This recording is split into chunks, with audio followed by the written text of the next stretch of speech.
Assalamualaikum warahmatullahi wabarakatuh. Salam dan bahagia. Perkenalkan, saya Tri Ayuni dengan nomor induk mahasiswa 20 200 152 dari Prodi Agribisnis Fakultas Pertanian Universitas Sarjana Wiyata Taman Siswa. Di sini saya akan menerangkan mengenai supply chain review dari PT Indofood untuk memenuhi tugas UTS mata kuliah Supply Chain Management. Sebelumnya, apa sih itu supply chain?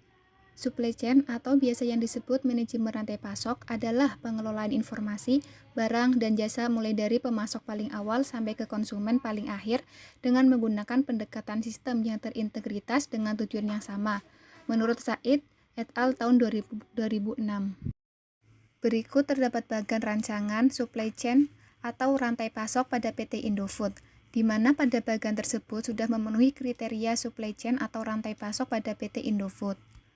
Dapat dilihat pada bagian tersebut, untuk alurnya itu supplier ke manufaktur, lanjut ke distributor, lanjut ke retailer, dan yang terakhir ke customer. Nah, untuk lebih detailnya, saya akan menjelaskan mengenai rantai pasok pada PT Indofood secara satu persatu tiap bagiannya. Supply chain yang pertama yaitu supplier. PT Indofood menggunakan beberapa bahan baku dalam pembuatan mie instan yang didatangkan dari beberapa perusahaan yang telah memenuhi persyaratan yang telah ditetapkan oleh perusahaan.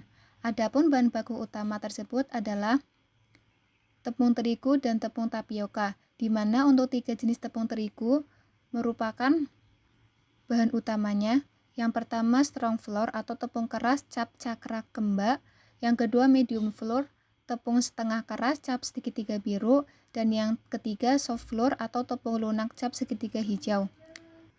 Dan untuk tambahannya itu ada tepung tapioka yang digunakan untuk membentuk tekstur mie menjadi lebih keras sehingga adonan mudah dibentuk sesuai dengan yang diinginkan. Untuk bahan baku penunjang yang dibutuhkan yaitu ada air dan alkali, di mana campuran alkali ini merupakan campuran zat antioksidan, pengemulsi, pengatur keasaman, pengental, pengembang, pewarna, mineral, dan penguat rasa yang digunakan dengan aman. Dapat dilihat pada bahan baku yang digunakan pada PT Indofood, serta pemasok yang bekerja sama pada PT Indofood, dan lokasi tempat pemasok pada PT yang bekerjasama dengan PT Indofood. Supply chain yang kedua yaitu manufaktur. Berikut ini akan dipaparkan mulai dari bagaimana sistem persediaan bahan baku dalam manajemen rantai pasok yang dilakukan PT Indofood hingga menjadi produk atau output. Nah, setelah adanya penerimaan, penyusunan, pengeluaran bahan baku pada PT Indofood, maka akan dilakukan proses pembuatan mie instan ini terdiri dari 8 tahap, yaitu sebagai berikut. Produksi yang pertama yaitu pencampuran atau mixing. Proses mixing merupakan proses pencampuran dan pengadukan material-material yang terdiri dari material tepung dan air alkali, campuran antara air dan beberapa ingredients yang ditentukan, sehingga diperoleh adonan yang merata atau homogen dalam kurun waktu kurang lebih 15 menit dengan suhu 35 derajat Celcius.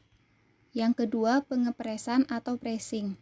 Dalam mesin pengepres, adonan melalui beberapa roll press yang nantinya akan mengalami peregangan pada saat dipres dan terjadi relaksasi pada saat keluar dari roll press. Hal ini terjadi beberapa kali pada saat melalui roll press sehingga terbentuk lembaran yang lembut, homogen, elastis, dan tidak terputus. Yang ketiga, pembentukan untaian atau slitting.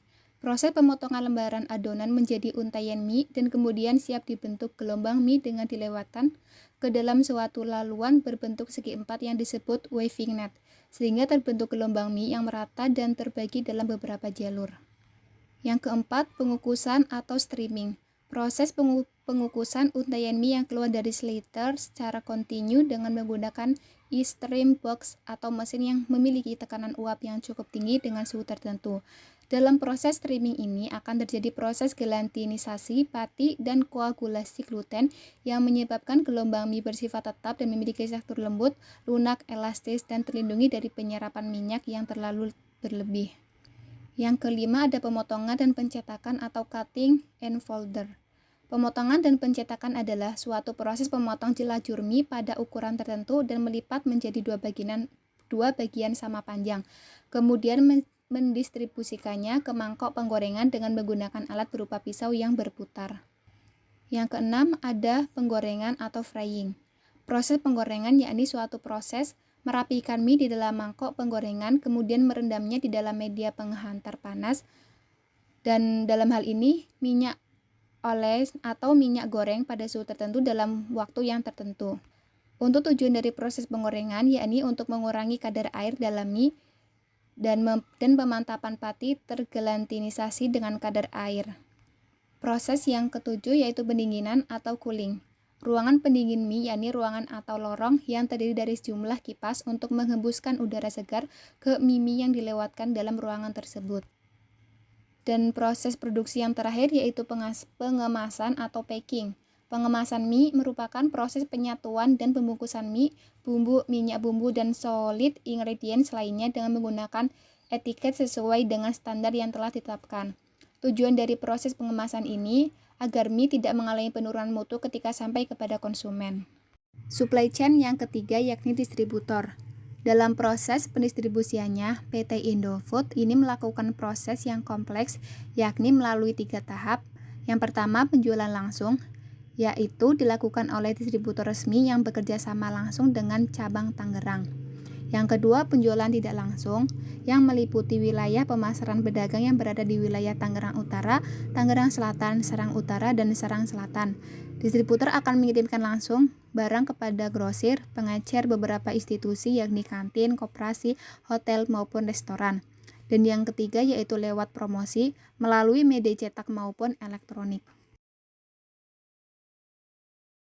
Supply chain yang keempat, retailer, di mana pada PT Indofood ini mempunyai jaringan yang luas untuk dapat bekerja sama, yang diantaranya melalui toko-toko yang ada di wilayah Indonesia seperti swalayan atau supermarket. Supply chain yang kelima atau yang terakhir yaitu customer, di mana customer ini sangat mempengaruhi pada penjualan produk dari PT Indofood ini sendiri. Kepuasan pelanggan merupakan hal yang utama dalam memberikan pelayanan dari PT Indofood, sehingga dapat menjalin kerjasama dengan pelanggan.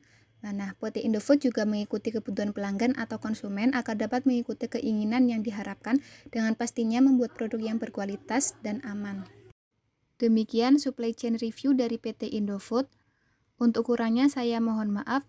Wassalamualaikum warahmatullahi wabarakatuh. Terima kasih. Salam.